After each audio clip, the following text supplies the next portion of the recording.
ঢাকা ইউনিভার্সিটিতে এটা তো বাংলাদেশের সবচেয়ে বড় বিদ্যাপীঠ।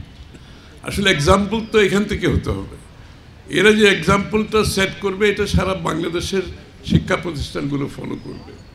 সুতরাং আমি একটু অবাক হয়েছি, ঢাকা ইউনিভার্সিটিতে কোনো ফার্মেসি নেই। এত বড় একটা ইউনিভার্সিটি, এত বড়, এতগুলো ছাত্রছাত্রী, শিক্ষক, শিক্ষার্থী, এখানে একটা ফার্মেসি থাকবে না, এটা অবিশ্বাস্য একটা বিষয়। মানে এর অর্থ এইটাই যে আমাদের স্বাস্থ্যসেবার প্রতি আমরা কতটুকু অসচেতন। স্বাস্থ্যসেবা একটি নাগরিকের, স্বাস্থ্য, শিক্ষা এগুলো হচ্ছে একটা নাগরিকের প্রাথমিক অধিকার, একদম প্রাথমিক অধিকার। এই জায়গাটা আমরা ভুল করতেছি, যে আমাদের প্রাথমিক অধিকারগুলো ভুলে গিয়ে আমরা বিনিয়োগের জায়গাগুলো বেছে নিয়েছি অনেকটা ওয়েস্টেজ, দুর্নীতির মাধ্যমে বাংলাদেশের মানুষের ট্যাক্সের টাকা নষ্ট করছি আমরা। এই জন্য আমাদের নতুন যে বাংলাদেশের আকাঙ্ক্ষা, আগামীর বাংলাদেশের যে চিন্তা, সেখানে আমাদের কোথায় বিনিয়োগ করব, আমাদের অর্থনৈতিক মডেলটা কী হবে, আমাদের প্রত্যেকটা বিনিয়োগ এটা সঠিকভাবে হচ্ছে কিনা, এটার ভ্যালু আছে কিনা, এই বিনিয়োগের রিটার্ন আছে কিনা, এই বিনিয়োগের জনগণের উপকার হচ্ছে কিনা, এই বিনিয়োগ আমার স্বাস্থ্যসেবা, শিক্ষা নিশ্চিত করছে কিনা, এই বিনিয়োগ পরিবেশ রক্ষা করছে কিনা, এই ক্রাইটেরিয়াগুলো এখন আমরা সিদ্ধান্ত নিয়েছি। আগামী দিনের বাংলাদেশে যদি আমাদের সুযোগ থাকে দেশ পরিচালনার, আমরা সিদ্ধান্ত নিয়েছি এই বক্সগুলো ঠিক করতে হবে। যে কোনো বিনিয়োগ করা হবে, এই বক্সগুলো আমরা ঠিক করতে হবে। এই সব বক্স ঠিক করার পরে যদি আমরা দেখি প্রত্যেকটা বক্সে ঠিক করা হয়েছে, সেখানে বিনিয়োগ হবে। অর্থাৎ বাংলাদেশের জনগণের ট্যাক্স পেয়ারের টাকা যথার্থভাবে আমাদেরকে বিনিয়োগ করতে হবে।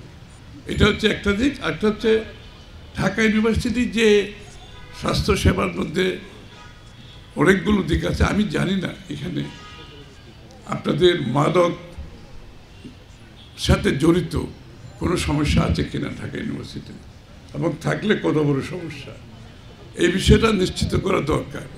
কারণ মাদক, আমি দেখেছি বিশ্বের বড় বড় ইউনিভার্সিটিতে মাদকের সমস্যা আছে। একেবারে হার্ভার্ড, কেমব্রিজ থেকে শুরু করে সব জায়গায় কম বেশি মাদকের সমস্যা আছে। শিক্ষা একদিকে অনেক উঁচুতে, আবার মাদকের সমস্যা আছে। যদি ঢাকা ইউনিভার্সিটিতে না থাকে তো ভালো, যদি থাকে এটা মাদকের সমস্যা আছে, এটা বিশাল ব্যাপার। মানে আমি তো মনে করি এটার জন্য কৃতিত্ব দিতে হবে ঢাকা ইউনিভার্সিটিকে, যে ঢাকা ইউনিভার্সিটিতে মাদকের সমস্যা নেই। বিশ্বের বড় বড় ইউনিভার্সিটিগুলোতে মা দিতে পড়েছে, যে কেমব্রিজ, অক্সফোর্ড, যেখানেই গেছি আমি, মাদকের সমস্যা সব জায়গায় আছে। এবার আমার ছেলে মেয়েগুলো বাইরে পড়েছে, আমি তো দেখেছি ওদের সাথে যাদের বন্ধু, অনেক সমস্যা। তো এটা ঢাকা ইউনিভার্সিটির জন্য বিশাল একটা পাওনা আমি মনে করি। তার জন্য তাদেরকে কৃতিত্ব অবশ্যই দিতে হয়। তবে একটা জিনিস মাদি কিছু কভার করেছে, যে স্বাস্থ্য সেবা এটা হচ্ছে নাগরিকের প্রাথমিক অধিকার, শিক্ষাসহ। এই জন্য আমরা স্বাস্থ্যসেবা যে প্রোগ্রামগুলো নিয়েছি সবগুলো বলেছে, এখানে হচ্ছে preventive health care is very important. যে প্রতিরোধমূলক স্বাস্থ্যসেবা দিয়ে আমাকে শুরু করতে হবে, যাতে আমার স্বাস্থ্যের সমস্যা না হয়, সেই কাজগুলো কিন্তু আমাদেরকে প্রাথমিকভাবে দেখতে হবে। এবং সেই জন্য প্রিভেন্টিভ হেলথ কেয়ারের জন্য যে মেজারগুলো, সেটা ঢাকা ইউনিভার্সিটির নেওয়া উচিত এখান থেকে। এবং সরকার হিসাবে আমাদেরও পরিকল্পনা আগামী দিনে, আমাদের স্বাস্থ্যসেবার কথা যখন আমরা বলছি, আমাদের প্রথম উদ্যোগ হবে প্রতিরোধমূলক স্বাস্থ্যসেবা, প্রিভেন্টিভ হেলথ কেয়ার। এরপরে দ্বিতীয় পদক্ষেপ যেটা হচ্ছে প্রাইমারি হেলথ কেয়ার। 4 গুণ শক্তিশালী এনজাইম ও অধিক ফেনা সমৃদ্ধ অরিক্স সিলভার ওয়াশ মাত্র 70 টাকায়। তারপরেও যদি মানুষ প্রাথমিকভাবে যে স্বাস্থ্যসেবায় কারো যদি সমস্যা হয়, তার জন্য আমরা বিনামূল্যে প্রাথমিক স্বাস্থ্যসেবার প্রতিজ্ঞা করেছি জাতির কাছে, বিনামূল্যে প্রত্যেকটি নাগরিকের জন্য। এটা শুধু তার জন্য প্রাথমিক স্বাস্থ্যসেবার মাধ্যমে তার পরবর্তীতে স্বাস্থ্যের কল্যাণ, যাতে আগামী দিনে তার স্বাস্থ্য অধিকতর খারাপের দিকে না যায়, এটা হচ্ছে মূল উদ্দেশ্য। প্রাথমিক স্বাস্থ্যসেবা যদি নিশ্চিত করা যায়, আপনারা দেখবেন আমাদের জেনারেলি যে বড় বড় সমস্যায় যাচ্ছে, অনেকে সেই জায়গায় আমরা রোধ করতে পারলে তার পরবর্তী বড় সমস্যা হওয়ার কথা নাই। এই জন্য আমরা প্রাথমিক স্বাস্থ্যসেবাকে বিনামূল্যে প্রত্যেকটি নাগরিকের কাছে পৌঁছে দিতে চাই। এবং তার আরেকটা দিক আছে, প্রাথমিক স্বাস্থ্যসেবার মাধ্যমে প্রত্যেকটি পরিবার, আপনারা যারা আছেন আপনারা জানেন প্রত্যেকটি পরিবার কিন্তু মাসে 5 থেকে 10,000 টাকা খরচ আছে না? প্রত্যেকটি পরিবারের 5 থেকে 10,000 টাকা প্রাথমিক স্বাস্থ্যসেবায় খরচ নাই? আছে তো, সবাই খরচ করে, কেউ বুঝতে পারে না। আজকে 500 টাকার মেডিসিন, কালকে ডাক্তারের ফিস করতে করতে কিন্তু এই টাকাটা আপনার পকেটে থেকে যাচ্ছে। এই 5 থেকে 10,000 টাকা প্রত্যেকটি পরিবারের পকেটে যে সেভিংসটা হচ্ছে এটা থেকে যাচ্ছে। এটা কিন্তু আরেক দিক থেকে এই টাকাটা তার পরিবারের কল্যাণে সে ব্যয় করতে পারে। তারা একটু ভালো খেতে পারে, তারা ভালো পড়তে পারে, তারা কিছুটা আনন্দ উৎসব এগুলো পালন করতে পারে। তাহলে এটার কিন্তু সামাজিক স্বাস্থ্যকর সব দিকটা কাভার করে। এই জন্য আমাদের স্বাস্থ্যসেবার উপর বড় জোর দিয়েছে। এবং অনেকে প্রশ্ন করে আপনারা এই সেবাগুলো যে দেবেন এটার টাকার উৎসটা কোথায়, এই প্রশ্নটা আমাদেরকে জিজ্ঞেস করে। এই উৎসটা খুব সহজ, আমরা বাজেটের মধ্যে স্বাস্থ্য এবং শিক্ষার খাতে এই পর্যন্ত যতটুকু ব্যয় করি খুবই কম, সেটা খুবই কম। এই জন্য আমরা বলেছি আমাদের জিডিপির 5% পর্যন্ত আমরা শিক্ষা এবং স্বাস্থ্য খাতে ব্যয় করব। 5% অনেক টাকা, আপ টু 5% অনেক টাকা।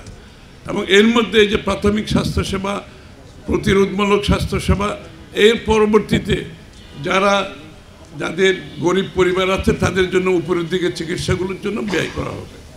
তো একটা কল্যাণমূলক রাষ্ট্রে আমরা একটা কথা পরিষ্কারভাবে বলেছি, স্লোগান হিসেবে আপনারা লক্ষ্য করবেন যে ডেমোক্রেটাইজেশন অফ দ্য ইকোনমি, অর্থনীতিকে গণতন্ত্রায়ন করা।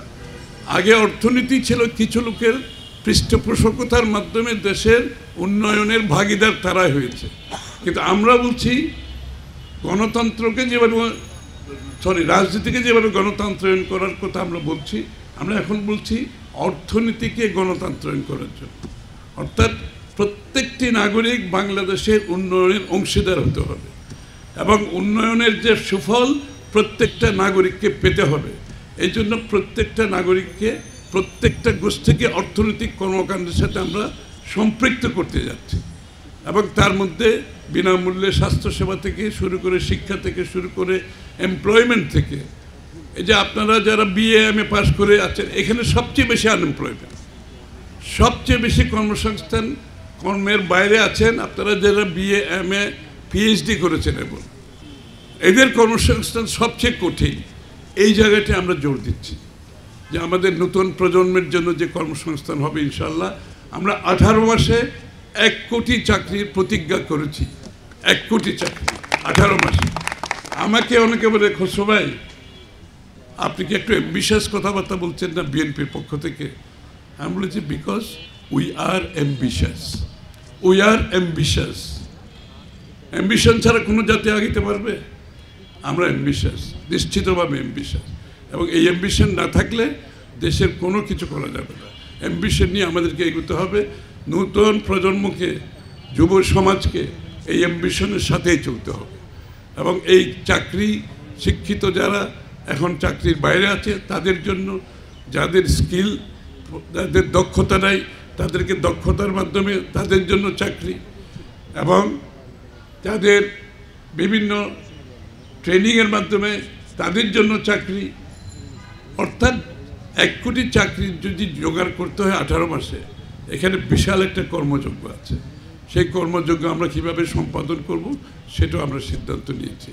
সুতরাং আমরা আশা করি যে নতুন যে বাংলাদেশের আকাঙ্ক্ষা, একটা কথা আমি প্রত্যেক দিন বলি, আপনারা খেয়াল করেছেন কিনা জানি না, এই যে শেখ হাসিনার স্বৈরাচারের পতনের পরে বাংলাদেশের জনগণের মনে যে আকাঙ্ক্ষা জেগেছে, যে উচ্চাকাঙ্ক্ষা জেগেছে, সেটা যদি আমরা অনুধাবন করতে না পারি, নতুন প্রজন্মের চাহিদা যদি আমরা অনুধাবন করতে না পারি, ধারণ করতে না পারি, সেই রাজনীতিবিদ, সেই রাজনৈতিক দলের কোনো ভবিষ্যৎ নাই।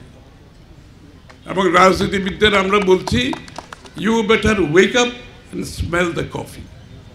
আমরা যারা ঘুম থেকে উঠতে পারবো না, নতুন আকাঙ্ক্ষা ধারণ করতে পারবো না, চাহিদা বুঝতে পারবো না, প্রত্যাশা পূরণ করতে পারবো না, তাদের জন্য আগামীর বাংলাদেশে রাজনীতি করা খুব কঠিন হবে।